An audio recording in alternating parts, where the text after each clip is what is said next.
Alright, as you can see by my background, I am back in my garage. It is raining a little bit outside. You might be able to hear that, you might not. We'll see what happens. Now, Jethro had asked me about how I got the bags on my bike. Well, I'm going to answer that with some very simple bike rack information. Alright, what we have here is just my basic bag setup. I'm going to go ahead and take this off so I can show you a few things. Now, you can't get bags onto a bike if you don't have a rack. Now, most rack designs are fairly simple. I'm going to tilt this down a little bit more so that you can see the full rack. Now, this kind of rack, you need a specific type of bike for it. Most bikes that you buy out of a bike shop will have this option.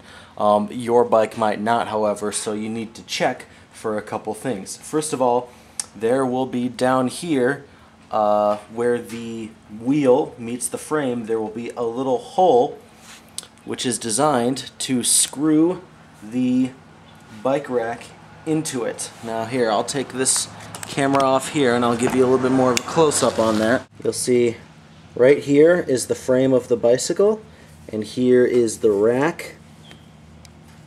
And what we have here is just a basic adjustable frame here, and it will screw in right there. And then on the other top side of the rack, it should be somewhere below the seat, and down the side you will see sort of a little nub like this, and that will unscrew to allow you to screw the rack in. Now, a lot of bikes have this already. If your bike doesn't have this, well, unfortunately, your bike just isn't going to support this kind of rack because there's no way to really add it to a bike once the bike has already been manufactured. However, if you don't have this, don't fret, because unless I am greatly mistaken, there is also another type of rack that just clips and cinches right onto the part of the bike below the seat. So you just go to your local bike shop and look for that. The only downside of a clip-on rack being that they won't be quite as sturdy side to side, and they will only support top bags, not side bags like I have here. Now, in terms of installing the bike rack, now you can do it at home if you want. It just requires a few simple wrenches and tools. It's not really that tough.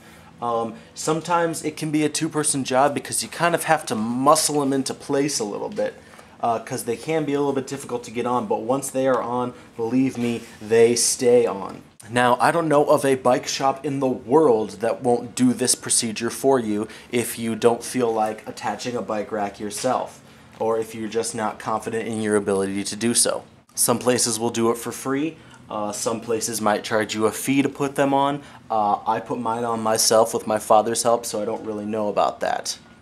Now, as I've already said, there are two kinds of bike bags. One is this kind right here. Now, this is the kind you're going to see most often because this usually is pretty much what people need.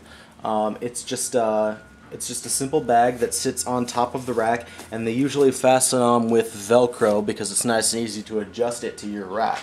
They have a good amount of space in them. They typically have some bags on the side and then the one big main bag in the top. That opens up and there's a lot of space in there. Now, this is a side bag. What's nice about that is you can see it lies real flat when you've got it completely cinched and stored up. However, if you need to unfold it and transport things, I'll do that for you here. They can actually expand to be quite large. And the nice thing, a lot of them will also have these handles, and mine even came with shoulder straps. I just keep those in the top bag here, and that's nice for, let's say, if you want to go in and buy some groceries. You can just take the groceries right off the shelf, and you can have one of these slung over your back, and you just throw the groceries right in there, and it's real handy. This is the back side of the side bag. You'll see what you have here is an elastic strip. It's got a lot of muscle in it, so you'll kind of have to pull a little bit hard to get it hooked in. But you have this little hook here, and if I can just tilt the camera down once again, what you'll see is right here there will be a sort of a notch in which to put that clip, and then the two top hooks will go on the top part of the frame. And it's fairly simple to attach. Here, I'll just do it for you here real quick right now. Like I said, you just gotta hook it in there on the bottom first and then just pull up. And I typically hook one of the hooks in and then the other.